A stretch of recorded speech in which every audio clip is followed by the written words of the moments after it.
Welcome to the Life Science and Marketing Podcast, where we discuss marketing and career insights and tips with leading experts from across the globe. Let's join our host, Paul Avery, CEO of Biostrata, as he chats with our next life science marketing guest.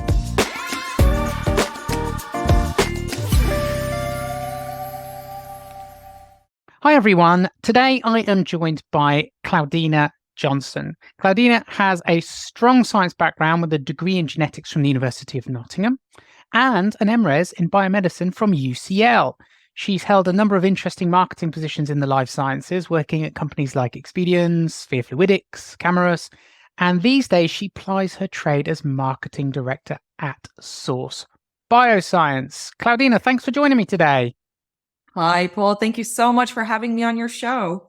Oh, we're really glad you could be here. Why don't we kick off by you just sharing with the listeners your story? How did you get to where you are today?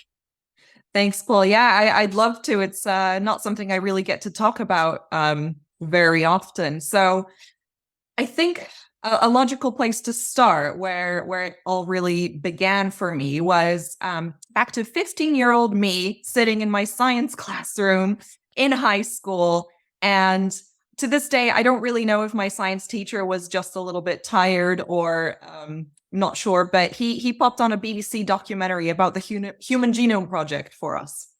And I knew nothing about it at that point. I didn't know what to expect, but we started watching. And I just, that documentary really sparked it for me. I had no idea that this entire world out there existed, and what we were able to see through sequencing and how quickly technology was moving. So again, that was just like a basic introduction. But from that point forward, it really stayed with me. And then fast forward to young adult me. Again, I went and did my my academic studies, like you very correctly said, in genetics and biomedicine. And I found the area fascinating, but I always knew that my actual strengths as a person were not, strictly speaking, like classically academic. And I was always interested in the commercial world, private organizations, how they worked. And I couldn't really figure out a way how to combine the two. So through a combination of, I think how it often goes, a little bit of ambition, a little bit of personal research, and a little bit of blind luck, if I'm being completely honest. Effectively fresh out of my studies, I moved to Cambridge, as we all know, is a bit of a life science hub, innovation hub, especially these days. But even then, so we're back in like 2010 now. It was starting to explode, I'd say. And I got my very first role as a marketing coordinator at one of the startups on the Behavioural Research Campus just outside of Cambridge.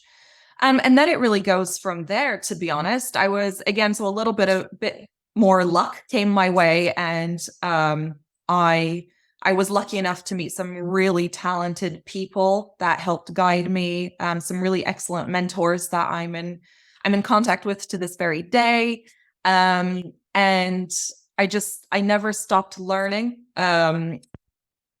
I must also mention there was an element of all the companies I've worked with were not necessarily complete startups, but I'd say they were maybe scale-ups. So there was plenty to do, but I also had to wear many hats in all of my roles. So as much as I've always been marketing, there have always been elements of sales and business development, a little bit of public affairs. With my time in more classic pharma, there was a regulatory element. So it's been a constant learning journey for me, of combining marketing and related commercial skills and scientific innovation that have led me to this very point. Amazing. You mentioned working in scale-ups, which I think is a fascinating segment of the market to find yourself in. So was there anything particularly inspiring or particularly challenging that you experienced or you learned while you were working in the scale-up environment? Yeah, I think there are a number of challenges, but at the same time, as it often is, they're your opportunities, really, where there's enough of a structure, like I said, where it's not a complete blank page, not a complete startup environment. And you've got your commercial goals, you've got the raison d'etre for the actual organization and their IP and their area of expertise. But usually there aren't very many internal processes or SOPs, or there may be in the lab, but not so much on the commercial side. So I'm used to it now, and in fact, I've come to appreciate it, and I quite love it, actually. But it can be a bit of a challenge, especially earlier on in your career, when you step into such an environment and you find yourself with usually fairly ambitious goals to reach, whatever that may be, whether it's, awareness raising, whether it's direct lead generation for the sales pipeline, or anything in between, to know where to begin and all the steps in between to actually successfully go where you need to go. So there is a whole operational element probably in the scale up environment that comes into play with marketing. It's you can't really go straight into with wonderful marketing tools that we have available to us in this day and age, such as CRMs along the lines of HubSpot, to give an example, where you can. I mean, Paul, if anyone's aware, if anyone's the expert in the room, that's you. Sorry about that. You can get so detailed with automated processes and have such detailed tests for various campaigns and various messaging, and generate all this wonderful data. But in an earlier stage scale up, you can't start there. You need to start a little bit more basic and know which direction to build in. But if anyone's looking to go into that sort of market segment, I mean, I'd highly recommend it. Really, given the opportunity, one can really thrive. I completely agree. I think it is challenging, but I think you learn a lot, as you said, right? Like those challenges are also opportunities, and they're opportunities to make a mark, as I know you have throughout your career, but also to learn loads, because there's no place to learn to swim like the deep end. Yep, absolutely. Very true. What about outside of work? What are you passionate about outside of work? Always a tricky question for me. So I'm a parent to 2 young kids. And as a result, because I am truly passionate about my profession, frankly, between that and 2 young kids, the only other thing I managed to squeeze into my schedule is fairly regular, admittedly, HIIT classes, so high intensity interval training, which really works for me in a small group setting. I found that the way exercise, or the way I stick to regular exercise, is if I have someone in real life standing over me, let's just say encouraging me aggressively. I totally get it. I certainly, when I'm in a group, I quite like a HIIT class as well. And there is something about that environment for making you try hard. Indeed. It pushes me to a point where I would never push myself in my living room. For me, obviously, different things work for different people, but that's where I found my groove. So, and outside of these things, admittedly, if I'm going to be completely transparent, and that's my aim here, not a lot else fits in. It's quite understandable. And yeah, I don't even know where you find the time to do what you do, to be honest. So well done for squeezing that other stuff in. Let's talk science for a bit, because you're one of my science background guests. I'd just love to know about an interesting scientific area you've worked in, or a particular product that was exciting for you from a science perspective. Tell us a bit more about what you've loved about the scientific aspects of what you've done. Absolutely. And I think that's a big part of why I truly love the career that I have, is that I've been very privileged, and I've worked on some really interesting technologies, all of which have been really different, like in some really different areas. So that's ranging from single cell analysis instrumentation based on microfluidic technology, through to, in pharmaceuticals, I worked for treatment options for opioid dependence, to give an example, smaller laboratory reagents. But where my current passion lies is, a bit of a cliche, but it's true, is actually something that we're working on at the moment, So I knew very little about this before I joined my current organization. But a big part of what I do now is in the field of digital pathology and AI. So I know, Paul, AI is an area that's very close to your heart as well. And we're at this like cusp of an absolute explosion of AI in most industries. So, I mean, to keep it fairly brief, because you can get pretty detailed, but what we're working on is effectively helping healthcare bodies, and that can be, I mean, in a lot of examples is the NHS, so NHS hospitals and trusts, but also private healthcare organizations. We're helping them move their pathology models, so a lot of their cellular diagnostic processes, help them go fully digital, so moving away from using glass microscope slides, which have been done for years and years and years, but effectively getting the samples scanned by ultra high resolution scanners so that those can be shared with anyone in the world for things like second opinions or something called multidisciplinary team meetings. So when you get different healthcare professionals working on a specific patient case to come together and decide on like optimal treatment options for a person. Apologize. And there's also an element of AI, which is not quite in its infancy, but what we're I'd say at the beginning, or the AI is there. We're at the beginning of implementing it into everyday life for diagnostic purposes. Let's put it that way, where AI can really help speed up diagnostic processes. So, I mean, ultimately what this means at the end of the day is that patients get answers much faster than they normally would, which obviously realistically should lead to much faster access to treatment. So just with the real world impact that sort of technology can have and where we are now and its potential, it's just a really exciting space to be in. That sounds awesome. I mean, the AI nerd in me has to ask one more question about that. What impact or what roles is the AI aspect going to play in that? So there are several potential areas, actually. A classic example, which I like to start with when talking about this, because I think it's one that's very illustrative, is effectively using AI for triaging cases. So, as a pathologist or a consultant, when you have X number of samples coming from X number of patients in front of you, normally you would start in like chronological order, or, it's not so easy to see where you should necessarily start or how to prioritize those other than when you suspect higher urgency cases. But what the AI can do is extremely quickly, basically look at all of them, like not quite simultaneously, but nearly. And at the very least, it can say, hey, dear doctor, please start here. I think these are the samples that you really need to look at and diagnose because these people need attention now. Whereas these cases are probably completely benign, don't worry about it, do those at the end of the day. So that's like a really good example where the AI isn't necessarily doing the formal diagnosis itself, but it's really helping streamline that process and helping patients out again at the end of the day.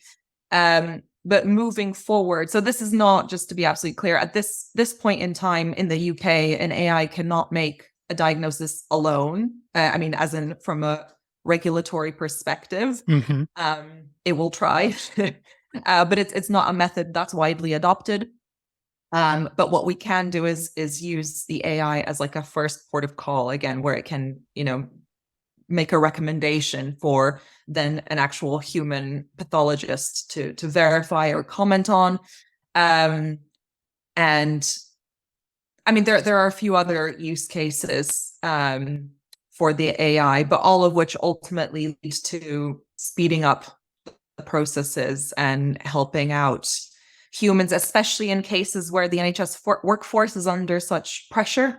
There aren't necessarily enough pathologists. In fact, there has been a dwindling pathology workforce for many years now.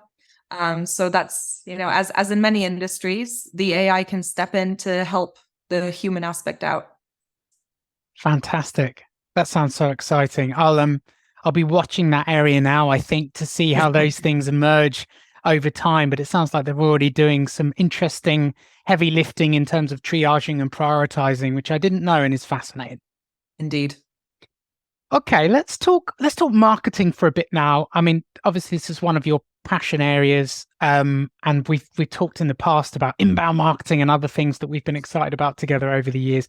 But we've been speaking recently about the power of behavioral science and how understanding that can, really influence how you market. Perhaps you could tell us a bit more about why you're so passionate about this area. What is it and why are you so excited about it? Absolutely. It's an area I find truly fascinating. So behavioral science and applying that to everyday marketing, and absolutely life science marketing as well.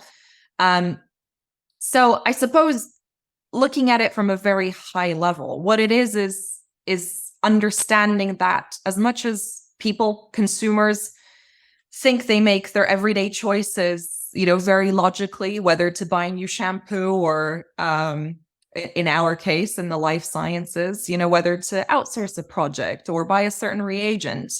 I think it's safe to say that those processes are often driven by subconscious biases, cognitive biases that we may even be aware of, but like the placebo effect, even if it's there, it doesn't necessarily mean you're going to, overcome it, or change your behavior.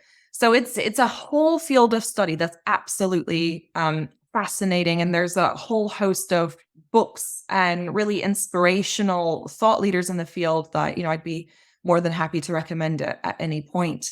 But it all boils down to something that I kind of wish someone would have said to me when I was starting out in my career, which is that you really can stand on the shoulders of giants. And, you don't have to figure everything out from scratch yourself. So, of course, these won't be hard and fast rules. There's no way to game human psychology, at least not in this day and age, thankfully. Right. But there are so many interesting studies and hints and tips that people before us have gone out and tested and road tested, particularly in their own marketing campaigns, and have reported back on those results, where I'm not at all saying to go out and, replicate their work necessarily. But what I'm saying is there are all those resources that you can look at and see how it would apply to your particular area of work.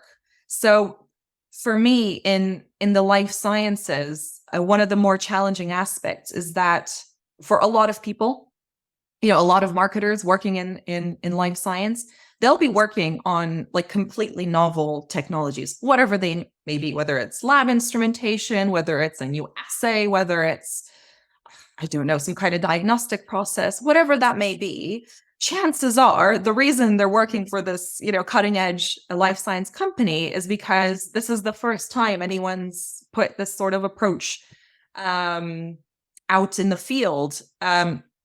They're going to be generating new data around it, generating proof of concept projects. So I think it's safe to say that these are completely new paths that they're taking.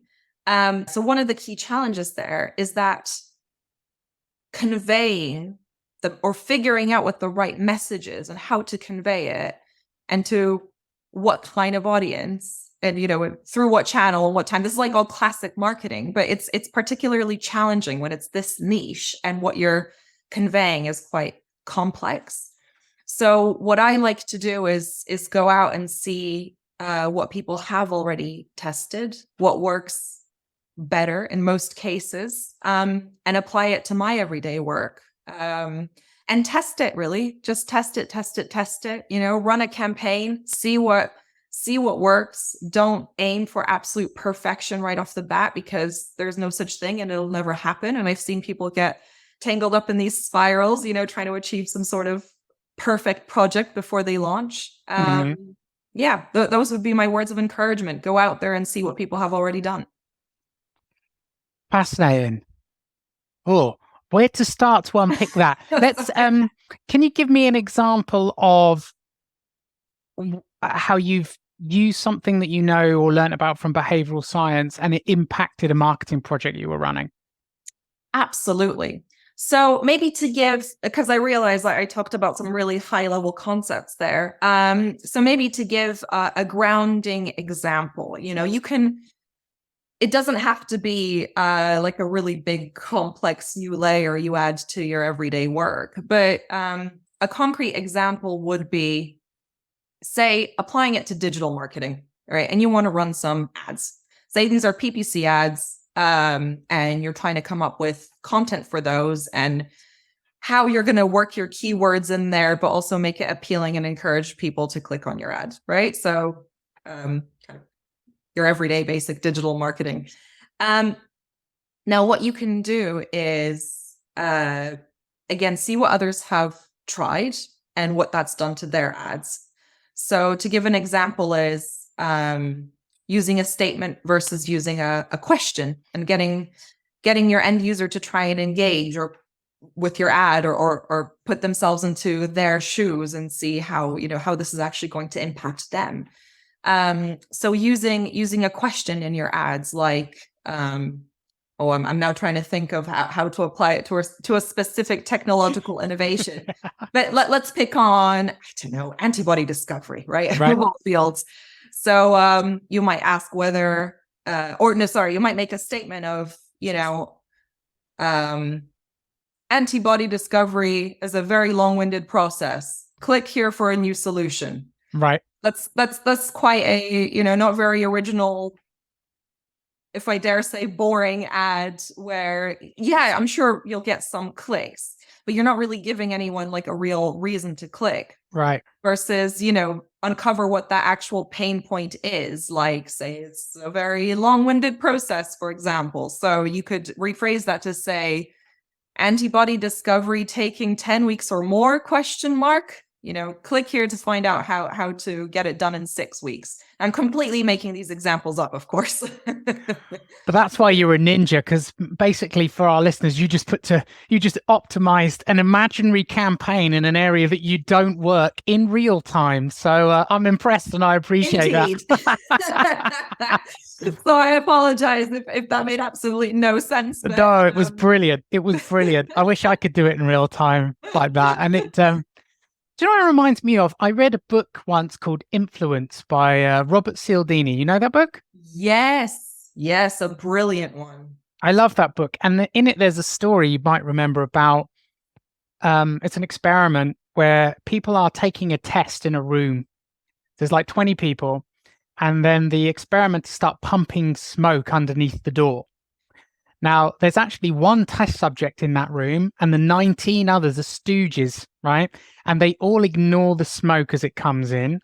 And the person, more often than not, the person who's the actual test subject doesn't panic, doesn't try and leave, doesn't raise the alarm, because they see that everyone else is completely calm around this, what is, to all intents and purposes, a fire in the building. And they don't get up and they don't do anything. And I've always taken that story with me in terms of social proof and how powerful it is. And of course, in marketing, if we're doing something like conversion rate optimization or website optimization, testimonials, quotes, case studies, reviews, these are all examples of social proof that trigger the same thing. When we see a third party acting a certain way, it gives it validity, right? And it makes us think, oh, it's safe for us to do it. So yeah, I love this topic as well. And it's just sometimes it's hard to translate those learnings into applicable marketing strategies. Do you know what I mean? Indeed. Absolutely. That's a whole fresh challenge, of course. Yeah.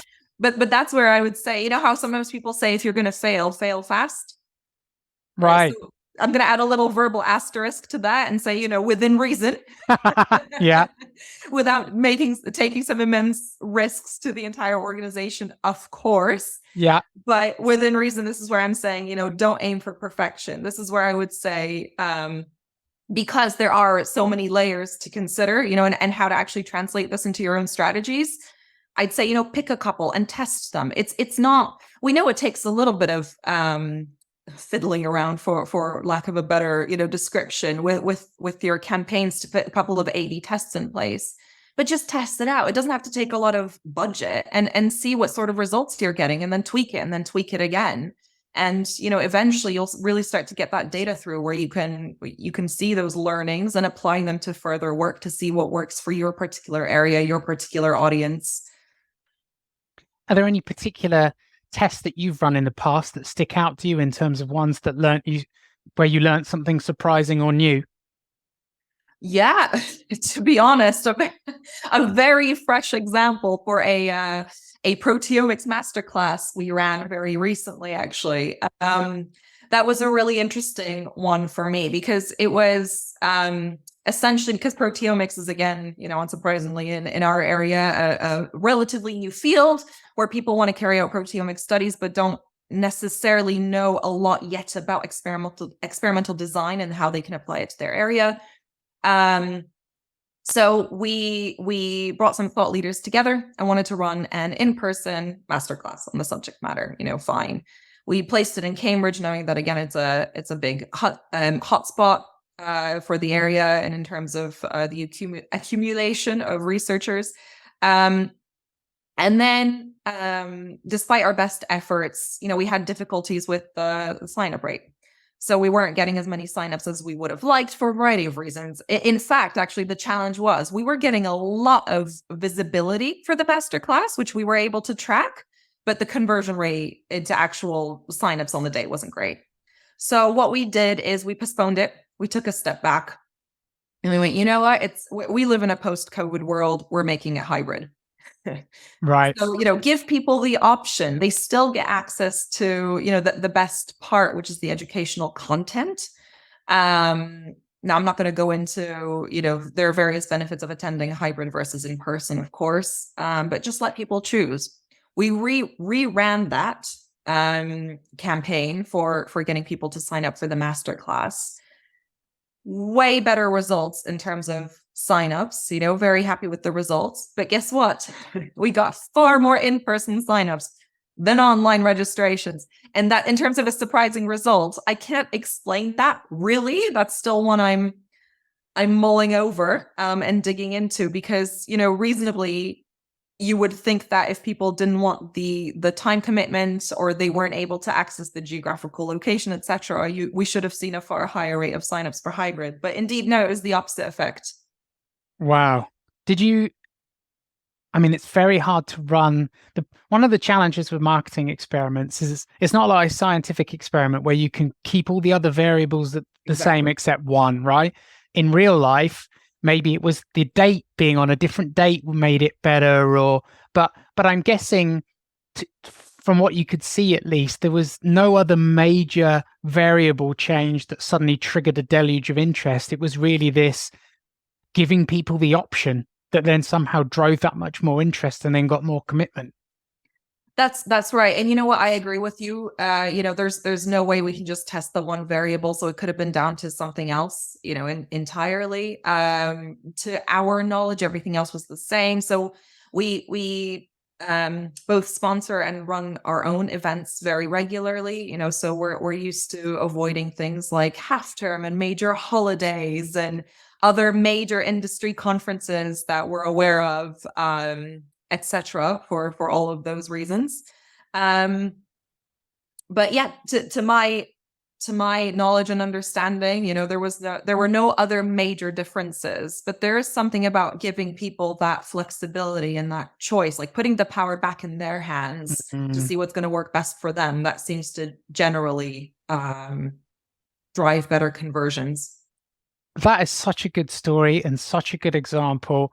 And I love the fact that not only did you have a better success rate overall, you got more people in person when you gave the option to not have to be in person, which is kind of mind-blowing, but also intuitively thinking about how humans work.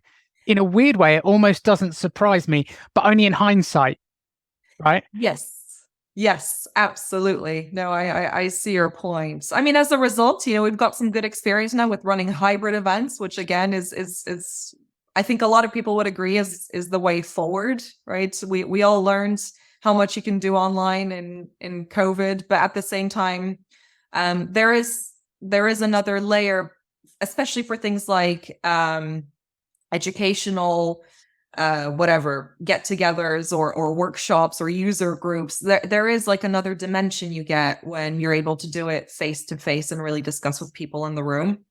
That I think people do appreciate, actually. Yeah, I agree. It's taken us all a little while to perhaps get comfortable getting in person again, but I do think there's lots of benefits there.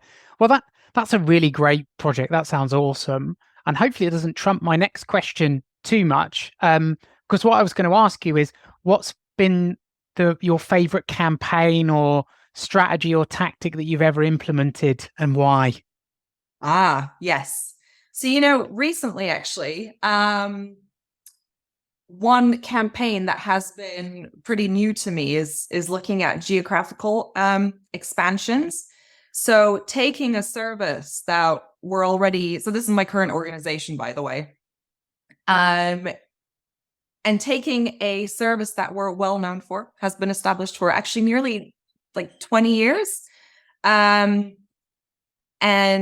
expanding it into new geographical territories has been really interesting, because there's always an element of, why, or at least you like to think, why you've been successful and what's really worked and why this has been such a popular product for your audience, but then tweaking it to make sure it works for different geographies. So a recent example is one of us expanding our Sanger sequencing to the north of the UK. And you might think there isn't a big difference between, the service down south and further up north around like Manchester and Leeds and Liverpool.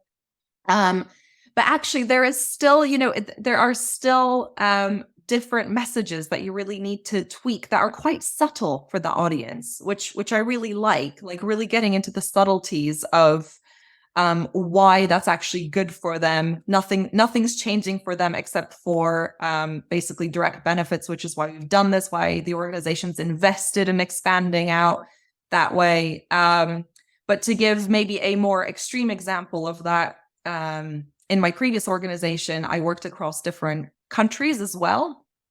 So a global company, and there we had a product that was launched globally, but sequentially, right? So starting out in different countries, and then as we got regulatory approval, expanding out across different territories. And despite it being the same product at the end of the day, same clinical trials, same clinical benefits, the way you present it in those different countries and geographies, like there is a whole art to localizing your campaign, actually, depending on what people will respond better to. Not to even mention obvious things like translating it into different languages, but really digging into things like how the product might be, in the case of a pharmaceutical, how it might be reimbursed, how it might be perceived, how big the market is, where your end users are likely to come across the product. It's a fascinating one, and I'd have to say that's another real area of interest for me is localizing campaigns depending on local market needs. Yeah, I think that's a great example. Here at Biostrata, we work with companies, especially North American companies, trying to bring products and services to Europe. And I love your example of how even in the UK, you can have to adjust your messaging right within the same country, but also Spain, France, Denmark, Switzerland, Italy, Greece. Absolutely. Very different markets, probably different approaches to buying. Like there's lots of different things you need to understand. And I think you've raised a really good point there for companies trying to sell products and services globally, or, perhaps in like the example I gave, coming from North America to Europe, having an appreciation of that complexity and how to leverage it to your benefit. Because if you put the extra effort in, you can often get better results, but you've got to balance that out versus, trying a one size fits all approach, because maybe you won't improve results enough to justify a lot of extra effort and translations and stuff. But in a lot of cases you will. So I'm glad you raised that, because I don't think it comes up that often. And I think it is a bit of an important thing to keep in mind. Outside of that, because you've been doing this a while now, what would your single biggest marketing tip be that you'd pass on to other marketers, perhaps marketers starting out in their career? Absolutely. So I think my biggest bit of advice would be, little bit cliche, but it's so true, to never stop learning, especially in life science marketing, where this field it's moving so quickly, that just a few months, never mind like a year, can make such a difference. So as technologies move forward, competition stiffens, not to mention marketing tools themselves, especially when it comes to digital marketing, progress continuously, really. And that's without even mentioning things like ChatGPT and again, various other kinds of AI that are coming into play, AI plugins for CRMs. So, really, really keeping your eye on the ball. And just remembering that it doesn't have to be structured learning. You don't have to go out there and get a new degree to progress your career and to be really successful in your field. The wealth of, and this is going to seem like Paul is paying me to say this, but I promise you, he's not. It's things like podcasts and webinars, and industry people talking about their experiences with that sort of thing in mind, even just networking and talking to people who have been through it all. There is so much educational information that you can access almost instantaneously in this day and age. There's really no reason not to. It's just a matter of starting. And then sometimes actually I find, because of the wealth of information out there, it's more of a challenge to have a look through it and pick out the bits that are actually going to be most useful. Otherwise you could spend all day reading white papers. Not that that's a bad thing. I would actually really, really enjoy that, but I appreciate sometimes some work needs to get done. So, yeah, it's truly, I wish that there were more podcasts such as this one when I was starting out. There still aren't very many, so I'm really appreciative of what you're doing here, Paul. I think it's worth its weight in gold for people looking to further their career, enhance their skills. And that would be my top tip. Pick your medium of choice that really works for you. If it's podcasts on your commute, if it's a book in the evenings, whatever. There are so many useful bits of material out there that one can leverage to their advantage. I love that. I think having that curious learning mindset is a secret weapon, because the information's there, as you said, and it's multimodal, like you said, right? If you like to listen. If you like to watch. If you like to read. It's content and information's everywhere, and just get it in your flavor. I love that. I know this conversation will be worth its weight in gold to our listeners, and I really appreciate you coming on. So thanks again, Klaudyna. If people wanted to get in touch with you after listening to this podcast, if they had some questions or they just wanted to connect with you, what's the best way for them to do that? Oh, brilliant. I mean, I absolutely love connecting with like-minded individuals. So, I always encourage people. I'm on LinkedIn. I'm on Twitter, both just under Klaudyna Johnstone. And there aren't many people with my name out there, so not particularly difficult to find. But they can also reach out to me at hello@johnstone.bio. And I'll pick up any email there and would be keen to further any conversations. So thank you. Fantastic stuff. Well, thanks again for joining me, and I'll look forward to seeing you soon. Thank you so much, Paul. It's been an absolute pleasure. Great. Bye-bye. Bye.